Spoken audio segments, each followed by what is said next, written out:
11 ದಿನ ಪ್ರವಚನ ಮಾಡಿದ್ರು. ಹೋದ ವರ್ಷ ದಿಂಗಾಲೆ ಅಪ್ಪ ಅವರು ಬಂದು ಪ್ರವಚನ ಮಾಡಿದ್ರು. ದಿಂಗಾಲ ಅಪ್ಪ ಅವರು ಏನು ಪ್ರವಚನ ಮಾಡಿದ್ರು ಮತ್ತೆ ನಮ್ಮ ಅಪ್ಪ ಅವರು 11 ದಿನಗಳ ಪ್ರವಚನ ಮಾಡಿದ್ರಲ್ಲ, ಏನು ಮಾಡಿದ್ರು ಅಂತ ಯಾರಾದ್ರೂ ಒಬ್ರು ಹೇಳ್ತೀರೇನು ಎದ್ದು? ಫಸ್ಟ್ ದಿನ ಏನು ಮಾತಾಡಿದ್ರು ಅದನ್ನ ಬಗ್ಗೆ ಹೇಳಿ ಸಾಕು. ಬಹಳ 20 ವರ್ಷದಿಂದ ಏನು ಹೇಳಿಲ್ಲ, 11 ದಿವಸ ಮುಂಚೆ ಹೇಳ್ಯಾರ. ಅದನ್ನ ಯಾರಾದ್ರೂ ಹೇಳ್ತೀರಾ? ನೆನಪದ ಇಲ್ಲ, ಅಷ್ಟು ಹೇಳ್ರಿ. ನಾನು ಅದ ಇಲ್ಲ, ಬಹುತೇಕ ಬಹಳ ಜನಕ್ಕೆ ನೆನಪಿರೋದಿಲ್ಲ. ಅದ ನಿಮ್ಮ ಅತ್ತೆ 20 ವರ್ಷಗಳಿಂದ ಬೈದಿದ್ಲಲ್ಲ, ಅದು ನೆನಪದ. 10 ವರ್ಷದಿಂದ ಬೈದಿದ್ಲಲ್ಲ, ಅದು ನೆನಪದ. ಸೊಸಿ ನನಗೆ ಹಿಂಗ ಅಂದಿದ್ಲು 5 ವರ್ಷದಿಂದ ಅಂತ ನೆನಪದ ಇಲ್ಲ? ಅದು ಜೋರಾಗಿ ಹೇಳ್ರಿ. ಅದ ಇಲ್ಲ. ನನ್ನ ತಮ್ಮ ಹಿಂಗ ಅಂದಿದ್ದ, ನಮ್ಮ ಮಾಸ್ತರ ಹಿಂಗ ಅಂದಿದ್ದ, ನಮ್ಮ ಶಿಷ್ಯ ಹಿಂಗ ಅಂದಿದ್ದ. ಯಾವುದು ಕೆಟ್ಟದಿದೆ ಅದನ್ನ ನೆನಪಿಟ್ಕೊಳ್ತಾ ಇದ್ದೇವೆ, ಯಾವುದು ಒಳ್ಳೇದಿದೆ ಅದನ್ನ ಮರೀತಾ ಇದ್ದೇವೆ. ಇದೇ ಬಹಳ ದೊಡ್ಡ ದುರಂತ. ಮನಸ್ಸು ಯಾವುದ್ರ ಬಗ್ಗೆ ಆಕರ್ಷಿತ ಆಗಬೇಕಾಗಿತ್ತು ಅದ್ರ ಕಡೆ ಆಕರ್ಷಿತ ಆಗಲಾರ್ದನೆ ಯಾವುದ್ರ ಕಡೆ ಹೋಗಬೇಕಾಗಿತ್ತೋ ಆ ಕಡೆ ಹೋಗ್ತಾ ಇಲ್ಲ.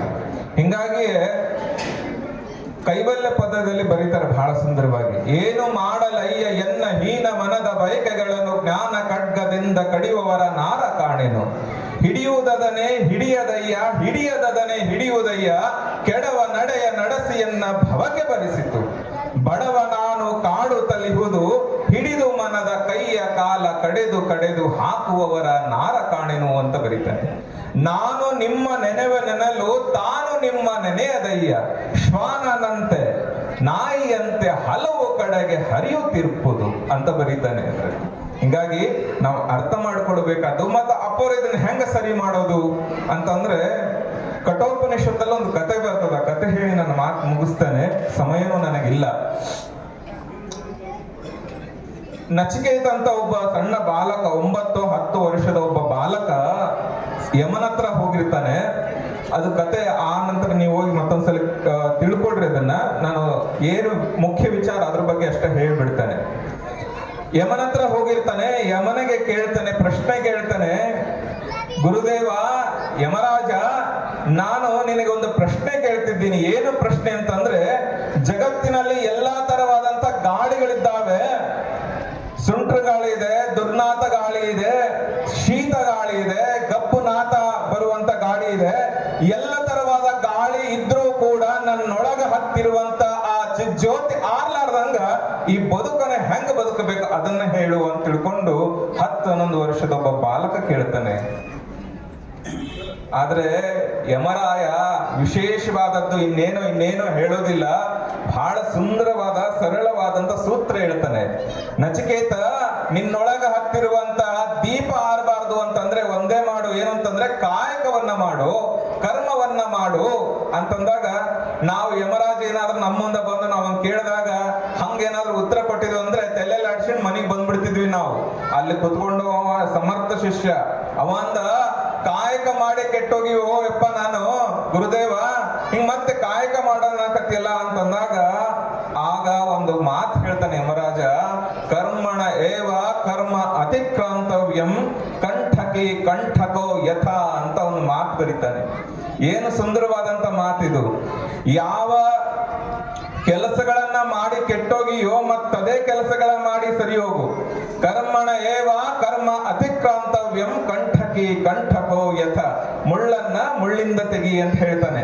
ಏನಂದ್ರೆ ಯಾವ ಕಣ್ಣುಗಳನ್ನ ಬಳಸಿ ನೀ ಕೆಟ್ಟ ಹೋಗಿದೆಯೋ ಮತ್ತದೇ ಕಣ್ಣುಗಳನ್ನ ಬಳಸಿ ಸರಿ ಹೋಗು.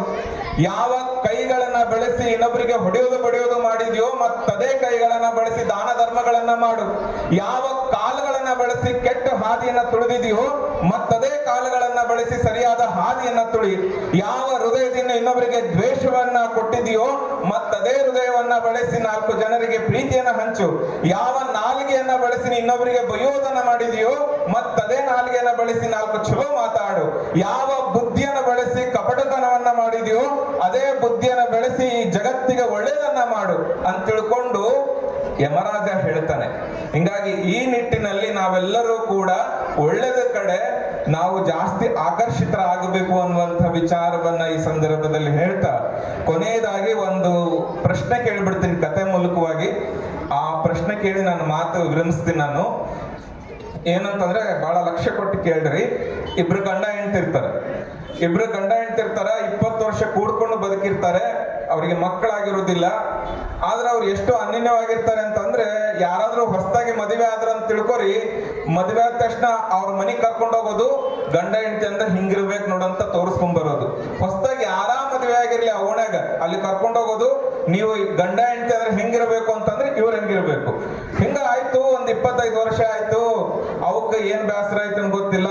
ಒಂದು ಸಣ್ಣ ಮನಸ್ತಾಪ ಬಂದಾದ್ಮೇಲೆ ಅವ್ರು ಹೇಳಿದ್ರು, ಇದು ಪ್ರಶ್ನೆ ಐತೆ, ಕತೆ ಎಲ್ಲ ಕೇಳಿಸ್ಕೊರಿ ಸರಿಯಾಗಿ. ಆ 25 ವರ್ಷ ಆದ್ಮೇಲೆ ಒಂದು ಮನಸ್ತಾಪ ಬಂತು. ಅವ ಅನ್ಕೊಂಡು ಮಕ್ಕಳಾಗಿಲ್ಲ, ತಂದೆ ತಾಯಿಗಳಿಲ್ಲ, ಇನ್ನು ಬದುಕಿ ಆದ್ರೆ ಏನ್ ಮಾಡ್ಬೇಕಾಗೈತೆ, ನಮ್ದೆಲ್ಲ ಅರ್ಧ ಬದುಕು ಮುಗಿದೋಗೈತೆ, ಹಿಂಗಾಗಿ ಆತ್ಮಹತ್ಯೆ ಮಾಡ್ಕೊಂಡು ಸತ್ತೋಗ್ಬಿಡೋಣ ಇಬ್ರು ಅಂತ ತಿಳ್ಕೊಂಡು ನಿರ್ಧಾರ ಮಾಡಿದ್ರು. ಆದ್ರೆ ಇಲ್ಲಿ ಸತ್ರೆ, ಓಣೆಗೆ ಸತ್ರೆ ಮರ್ಯಾದೆ ಕಮ್ಮಿ. ಯಾಕಂದ್ರೆ ಓಸು ಮಂದಿ ಹೊಸದಾಗಿ ಮದುವೆ ಬಂದವರು ಮದುವೆ ಅಂದ್ರೆ ಹೆಂಗಿರ್ಬೇಕು, ಅಂದ್ರೆ ಗಂಡ ಹೆಂಡತಿ ಅಂದ್ರೆ ಹೆಂಗಿರ್ಬೇಕು ಅಂತ ಹೇಳಿಕೊಟ್ಟವ್ರು. ಹಿಂಗಾಗಿ ಇಲ್ಲಿ ಸತ್ರ ಮರ್ಯಾದೆ ಕಮ್ಮಿ ಅಂತ ತಿಳ್ಕೊಂಡು ಲಂಡನ್ಗೆ ಹೋಗ್ತಾರೆ ಫ್ಲೈಟ್ ಆಗ. ವಿಮಾನ ಹತ್ಕೊಂಡು ಎದಕ್ಕ ನೋಡೋದಕ್ಕಲ್ಲ, ಲಂಡನ್ ನೋಡೋದಕ್ಕಲ್ಲ, ಸಾಯಕ ಲಂಡನ್ಗೆ ಹೋಗ್ತಾವ ಇವೆರಡು. ಲಂಡನ್ಗೆ ಹೋಗ್ತಾವ. ಲಂಡನ್ಗೆ ಹೋಗಿ ಒಂದು 40 ಅಂತಸ್ತು ಬಿಲ್ಡಿಂಗ್ ನೋಡ್ತಾವ, ಕೆಳಗಡೆ ಟಿಕೆಟ್ ಕೊಡ್ತಾವ, ಮೇಲೆ ಹೋಗ್ತಾವ ಲಿಫ್ಟಾಗ, ತುತ್ತ ತುದಿಗೆ ಬರ್ತಾವ. ತುದಿಗೆ ಬಂದು ಒಂದ್ರ ಕೈ ಒಂದ್ ಹಿಡ್ಕೊಂಡು ಗಂಡ ಹೇಳ್ತಾನ, ದೀರ್ಘ ಉಸಿರು ತಗೋ ಅಂತಾನ. ಹೆಂಡತಿ ದೀರ್ಘ ಉಸಿರು ತಗೋತಾಳ. ಆಕಿಂದೆಲ್ಲ ಗಾಳಿಗೆ ರಭಸಕ್ಕ ಕೂದಲ ಹಾರಾಡ್ತಿರ್ತವ. ಆ ಭಯಕ್ಕ ಉಳ್ ನುಂಕೊಂತಾರ ಇಬ್ರು. ಕೆಳಗ್ ನೋಡ್ತಾರ, ಪಾತಾಳ ಇರ್ತದ. ತುದಿಗೆ ಬಂದ್ ನಿಂತ್ಕೊಂತಾರ. ಹೆಂಡತಿಗೆ ಹೇಳ್ತಾನ, 1 2 3 ಜಂಪ್ ಅಂತ ತಕ್ಷಣ ಜಂಪ್ ಮಾಡಿಬಿಡಮ್ಮ ಅಂತ ಹೇಳ್ತಾನ. ಸರಿ ಆಯ್ತು ಅಂತ ಹೇಳ್ತಾಳೆ ಹೆಂಡತಿ. 1 2 3 ಜಂಪ್ ಅಂತ ನೀವ ಇಬ್ರು ಗಾಳಿಗೆ ಹಾಕ್ತಾರ. ಅವನೊಬ್ಬನೇ ಧುಮುಕಿ ಬಿಡ್ತಾನ. ಆಕೆಯಲ್ಲಿ ಎಗರಿದಂಗ ಮಾಡಿ ಕುಂಬಿ ಮೇಲೆ ನಿಂತು ಬಿಡ್ತಾಳ. ಇವ ಅಲ್ಲಿಂದ ಜಿಗಿದ ಮೇಲೆ ಅರ್ಧಕ್ಕೆ ಹೋದ್ಮೇಲೆ ಪ್ಯಾರಾಶೂಟ್ ಹಾಕೊಂಡು ಕೆಳಗೆ ಮೆಲ್ಲಗೆ ನಿಧಾನ ಕಿಳಿತಾನೆ ಇವ. ಈಗ ನೀವು ನನಗೆ ಹೇಳ್ರಿ, ಗಂಡ ಹೆಂಡತಿಗೆ ಮೋಸ ಮಾಡಿದ್ನೋ, ಹೆಂಡತಿ ಗಂಡನಿಗೆ ಮೋಸ ಮಾಡಿದ್ಲು? ಯಾರಿಗೆ ಮೋಸ ಮಾಡಿದ್ರು? ಗಂಡ ಏನಾದ್ರು ಹೆಂಡತಿಗೆ ಮೋಸ ಮಾಡ್ಯಾನ ಅಂತಂದ್ರೆ, ಆಕಿ ಜೊತೆ ನಾನು 20 ವರ್ಷ ಬದುಕಿನಿ ಅಪ್ಪ, ಆಕಿ ಅಗರಲ್ಲ ನನಗೆ ಮೊದ್ಲೇ ಗೊತ್ತಿತ್ತು, ಹಂಗಾಗಿ ನಾನು ಪ್ಯಾರಾಶೂಟ್ ಹಾಕೊಂಡೆ. ಹೆಂಡತಿಗೆ ಬಂದು ಕೇಳಿದ್ರೆ ಅವ್ನು ಪ್ಯಾರಾಶೂಟ್ ಹಾಕೊಂಡವ್ ನಾನು ನೋಡಿದೆ, ನಾನು ಒಬ್ನೇ ಸಾಯಬೇಕಂತ ಅನ್ಕೊಂಡಿದ್ದ ಮಗ ಅವ, ಹಂಗಾಗಿ ನಾ ಎಗರ್ಲಿಲ್ಲ ಅಂತ ಹೇಳ್ಬೋದಕ್ಕೆ. ಯಾರಿಗೆ ಮೋಸ ಮಾಡಿದ್ರು? ಯಾರಿಗೆ ಮೋಸ ಮಾಡಿದ್ರು? ಯಾರಿಗೆ ಮೋಸ ಮಾಡಿದ್ರು ಅಂತಂದ್ರೆ ಅವರಿಗೆ ಮೋಸ ಮಾಡಿಕೊಂಡ್ರು. ಜೀವನದಲ್ಲಿ ಈ ಕತೆ ಯಾಕೆ ಹೇಳಿದೆ ಅಂತಂದ್ರೆ, ಅಥವಾ ಈ ಪ್ರಶ್ನೆ ಯಾಕೆ ಕೇಳಿದೆ ಅಂತಂದ್ರೆ, ಜೀವನದಲ್ಲಿ ಬೇರೆಯವರು ನಮಗ ಮೋಸ ಮಾಡೋದಕ್ಕಿಂತ ಹೆಚ್ಚಾಗಿ ನಮಗ ನಾವು ಮೋಸ ಮಾಡಿಕೊಂಡಿದ್ದೇ ಹೆಚ್ಚು. ನಮ್ಮ ಸಾಮರ್ಥ್ಯಕ್ಕೆ ಅನುಗುಣವಾಗಿ ನಾವು ಈ ಜೀವನವನ್ನ ಜೀವಿಸುವಂತಹ ಒಂದು ರೀತಿ ನಾವು ಬಹುತೇಕ ಬಹಳ ಸಲ ಸೋಲ್ತಾ ಇರ್ತೀವಿ. ಕ್ಲೇಶ, ದ್ವೇಷದಿಂದ, ಭಾರದಿಂದ ಬದುಕನ್ನ ಜರ್ಜರಿತವಾಗಿ ಮಾಡಿಕೊಂಡು ಇನ್ನೊಬ್ಬರ ಕಾಲನ್ನ ಎಳ್ಕೊಂತ, ಇನ್ನೊಬ್ಬರ ನೋಡಿದ್ರೆ ಅಸಹ್ಯ ಪಟ್ಕೊಂತ, ಇನ್ನೊಬ್ಬರನ್ನ ದ್ವೇಷ ಮಾಡ್ತಾ, ಇನ್ನೊಬ್ಬರ ಮೇಲೆ ಸಿಟ್ಟು ಮಾಡ್ತಾ, ಸೇಡನ್ನ ಇಟ್ಕೊಳ್ತಾ ಬದುಕನ್ನ ಬಹಳ ದುಸ್ತರ ಮಾಡ್ಕೊಳ್ತಾ ಇದ್ದೀವಿ. ಇದು ನಮಗ ನಾವು ಮಾಡಿಕೊಳ್ತಾ ಇರುವಂತಹ ಮೋಸ. ಇನ್ನು ಮೇಲೆ ಎಲ್ಲೇ ಪ್ರವಚನಕ್ಕೆ ಹೋದ್ರು ಕೂಡ ಒಂದು 2 ಮಾತುಗಳನ್ನ ಮನಸ್ಸಿನಲ್ಲಿ ಹಾಕೊಂಡು ಹೋಗುವಂತದ್ದು ಮಾಡ್ರಿ. ಮತ್ತೆ ಯಾರಾದ್ರೂ ನಿಮ್ಮ ಬಗ್ಗೆ ಟೀಕೆ ಟಿಪ್ಪಣಿಗಳನ್ನ ಮಾಡಿದ್ರೆ ಅದನ್ನ ಅವತ್ತೇ ಮರೀರಿ, ಅವರನ್ನ ಕ್ಷಮ ಮಾಡಿ ಮುಂದೆ ಹೋಗ್ರಿ ಅನ್ನುವಂತ ವಿಚಾರವನ್ನ ಈ ಸಂದರ್ಭದಲ್ಲಿ ಹೇಳ್ತಾ, ಪ್ರತಿದಿನನೂ ಕೂಡ ಲಿಂಗ ಪೂಜೆಯನ್ನ ಮಾಡ್ಕೊಳ್ರಿ. ನಾವು ಸ್ವಾಮಿಗಳನ್ನ ಅನಿವಾರ್ಯ ದಿವಸ 3 ಹೊತ್ತು ಮಾಡ್ಕೊಳ್ತೀವಿ. ನೀವು 1 ಹೊತ್ತನ ಮಾಡ್ಕೊಳ್ಳೋದಿಲ್ಲಲ್ಲ. ಹೊತ್ತಾರ ಎದ್ದು ಅಗ್ಗವಣಿ ಪತ್ರೆಯ ತಂದು ಹೊತ್ತು ಹೋಗದ ಮುನ್ನ ಪೂಜಿಸು ಲಿಂಗವ ಅಂತ ಹೇಳ್ತಾರೆ. 5 ಮಿನಿಟ್ ಆದ್ರೂ ಕೂಡ ನೀವೆಲ್ಲರೂ ಕೂಡ ಕಡ್ಡಾಯವಾಗಿ ಲಿಂಗ ದೀಕ್ಷೆ ತಗೊಂಡ್ಲಾರ್ದವರು ತಗೊಂಡು ಒಂದು 5 ನಿಮಿಷ ಆದ್ರೂ ಕೂಡ ಲಿಂಗ ಪೂಜೆಯನ್ನ ಮಾಡುವಂತವ್ರ ಆಖರಿ ಒಂದು ಶುಭಾನುಭವವನ್ನ ನೀವೆಲ್ಲರೂ ಪಡ್ಕೊಳ್ರಿ ಹಾಗೆ ಅಂತ ಶುಭವನ್ನ ಹಾರೈಸಿ, ವೀರೇಶ್ವರ ಶರಣರು ಮತ್ತೆ ಬಸವಾದಿ ಪ್ರಮುಖರು, ಪಂಚ ಆಚಾರ್ಯರು, ತಾಯಿ ಜಗನ್ಮಾತೆ ನಿಮ್ಮೆಲ್ಲರಿಗೂ ಸನ್ಮಂಗಳಗಳನ್ನ ಉಂಟು ಮಾಡ್ಲಿ ಹಾಗೆ ಅಂತ ಶುಭವನ್ನ ಹಾರೈಸಿ, ಬ್ಯಾಂಕ್ ಬಹಳ ವರ್ಷಗಳು 29 ವರ್ಷಗಳಿಂದ ಸುದೀರ್ಘವಾಗಿ ಈ ಭಾಗದ ಜನರಿಗೆ ಒಳಿತನ ಮಾಡ್ತಾ ಬಂದಿದೆ.